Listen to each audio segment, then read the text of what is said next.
Welcome back to the channel and welcome back to our Morena Terrace project. We are getting insulation in, getting prepped for drywall, and just buttoning up a couple little odds and ends while we wait for the next trades to come through. You'll see we've got the door house wrapped. That way, as the guys are drywalling, any mud doesn't land on the door. Nobody accidentally runs into it with tools or anything. We just want to try and protect the door the best we can. And you'll kind of see behind me, all the cavities are insulated at this point. And you'll see on an exterior wall, when you've got multiple studs that have to be put together, you actually caulk the seams all the way top to bottom, including the sill plates. That helps prevent any drafts coming through studs if they ever, wood moves when moisture changes ever so slightly. So you just want to try and keep that buttoned up so you don't get any air intrusion through there.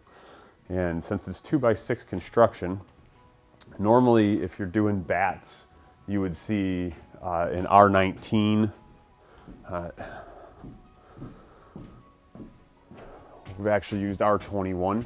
So you just get a little bit better insulating value with it. It's a little bit more expensive, not a huge difference, but worth taking advantage of the extra insulation if you can, especially since you've already framed in 2x6. And so it's R21 all the way on the exterior walls. And then when we get into the attic, which isn't going to get done until after drywall's in, we actually do a blow-in insulation in there, and we shoot R50 in there. And off the top of my head, I can't remember how deep that. I want to say it's about 14 inches, but I could be off by a couple inches on that.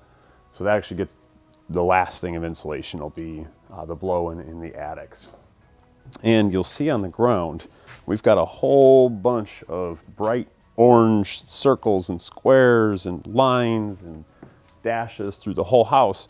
So what happens is the guys, before they come to stock the house with drywall, they've got a guy that comes out and he marks the floor with every single receptacle, light switch, can light, speaker, everything. That way when the guys go to hang the drywall, they know when they, like say they put on the ceiling, they know that there's a hole that needs to be cut. So they know not to cover any of the junction boxes, any of the switches.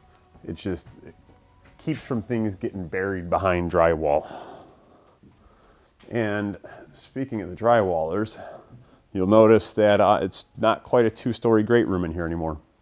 So since we have 18-foot ceilings in here, if you were trying to roll around a standard scaffolding like this little 5-foot by 6-foot guy over here, it would take these guys forever. So they actually come in and they set up this fixture and they blanket wood across the whole thing, they screw them down to the floor, they screw all the planks together, and it gives them this great work deck up top. And we can actually sneak around. They leave just enough room for you to make it up here.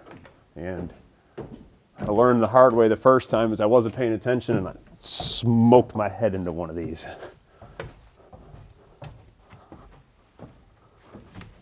Think skinny, that's for sure.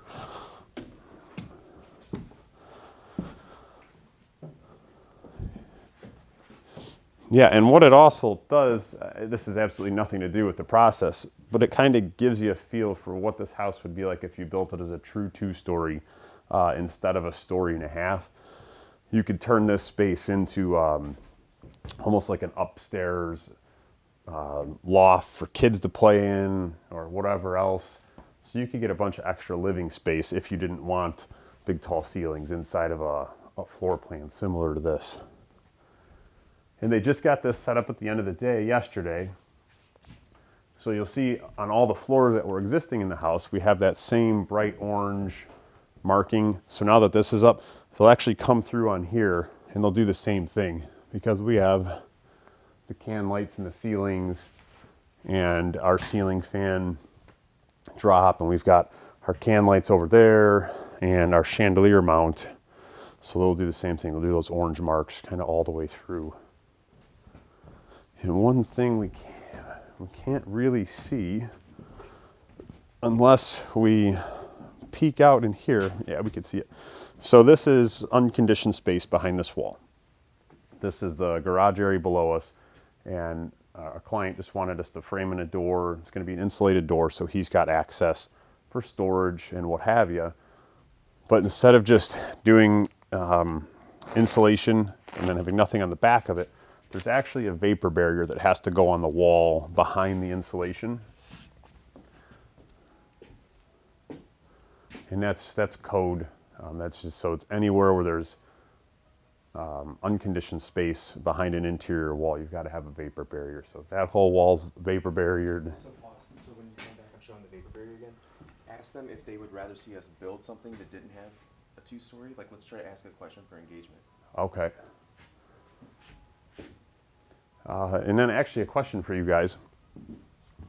What would you prefer in your house? Would you prefer to have 18-foot tall ceilings, or would you prefer to have the extra couple hundred square foot of finished living space that you could turn? I mean, you could do a theater room in here, because just because it's wide open, you can frame this all off kind of where our soffit is and do a door in here. So this could be a completely closed off space, and you can sound deaden all the walls.